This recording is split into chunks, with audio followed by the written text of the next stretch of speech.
Welcome back to Flash Fiction Fridays. I'm Teresa Garcia, or Amehana Arashi, and currently I am sitting out in the living room because I do not feel like setting up my normal recording area at this particular moment in time. Now, today I have a few flash fictions to be reading and recording. I'm not sure how many I'm going to get through. We are currently now into the set that I wrote during Flash Fiction Month. Now, I don't think I'm going to be reading all of the ones that I wrote in Flash Fiction Month. Some of them I think I might like to polish up a little bit, and some of the Flash Fictions I think really should be done as a series, and that the Bigfoot ones need to be continued on. That's just all there is to it. So for now, I will read number 1 for Flash Fiction Month's writings, The Nest.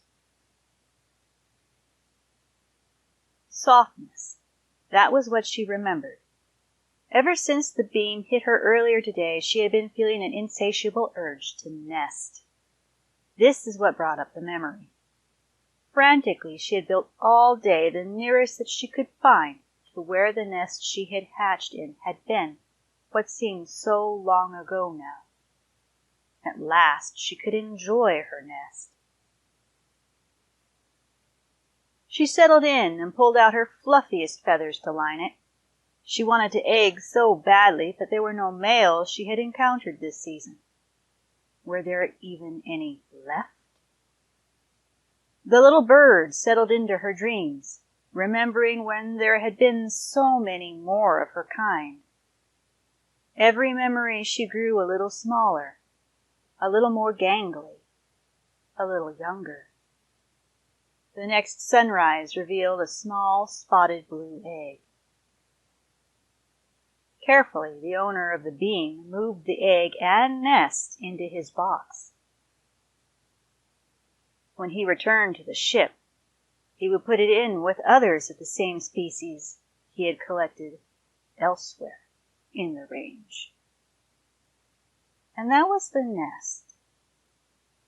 Now, when I wrote that, I was originally envisioning an alien conservationist reverse aging birds and other creatures that he is finding that are dying out, with an attempt to use them to repopulate another safer world and set the being to age them back again.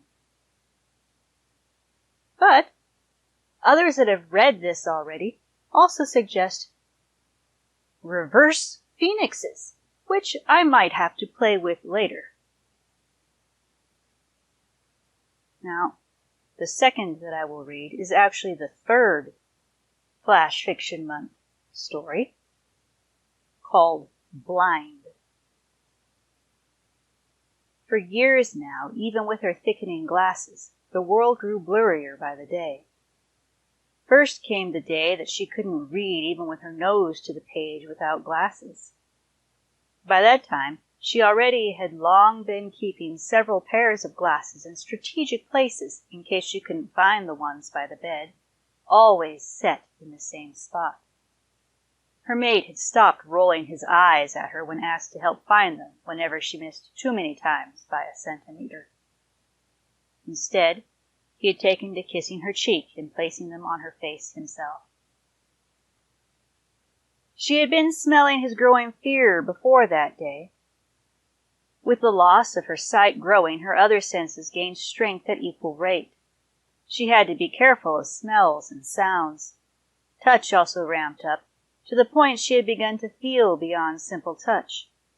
Navigation was increasingly by those as glasses slowly no longer were enough.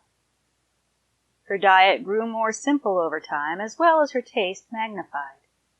When the day came that she was totally blind, she felt somewhat ready. Life blind wasn't so bad at the beginning. She was already fairly adapted and had learned Braille to be ready for this life. Thus, she could still read to herself. Audiobooks were increasingly purchased, though she hated the slow transfer they took toward only streaming purchases and away from hard copy CDs that she could slip into her non-internet connected player. Her guide dog, Charlie, made life easier as well, so that she could still go on the occasional walk.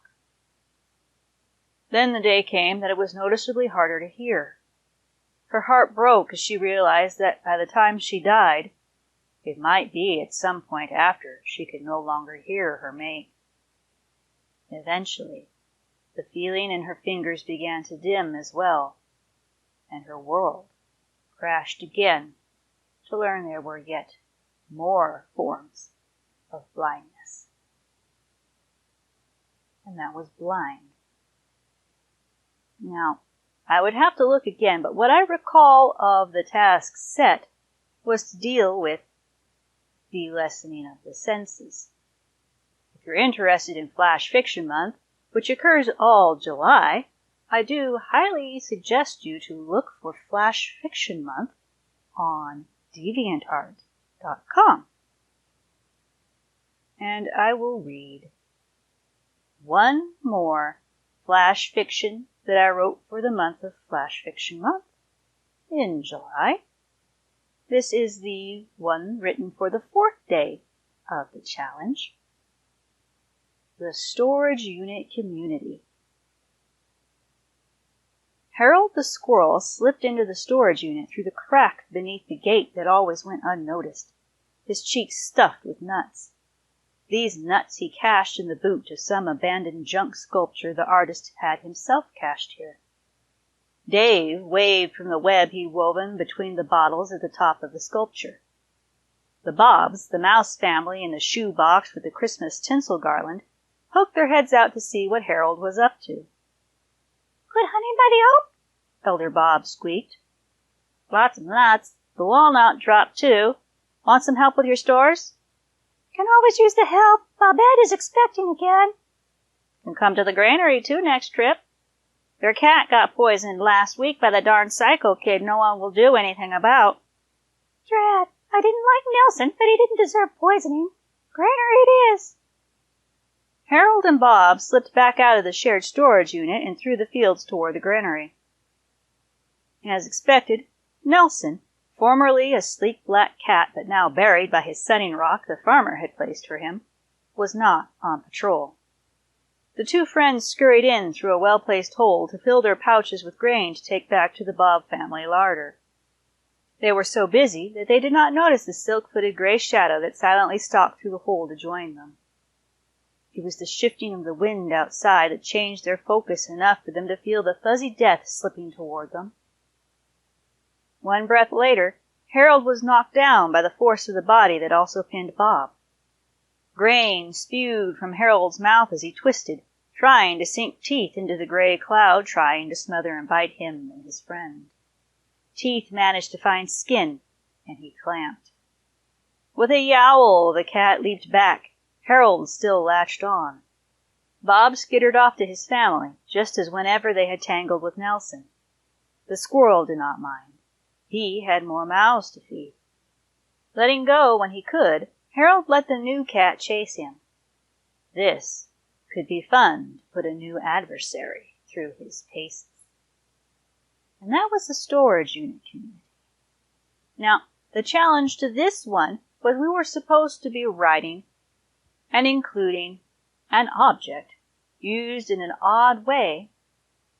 There was something else too, but I can't remember quite what it was. But it was written to a challenge spec. And that is going to be all that I read for tonight here on Flash Fiction Fridays. If you would like some of your short fiction featured on this podcast, please send it to me at LadyRainStardragon@hotmail.com or thgstardragonpublishing@gmail.com. If it is used, I will pay you $3. It's not much, but then again, Flash fiction tends to be short, and You retain copyright, so should you decide to publish it, you should be free to do so. Until next time, I'm Teresa Garcia, or Amehana Arashi, and this has been Flash Fiction Friday.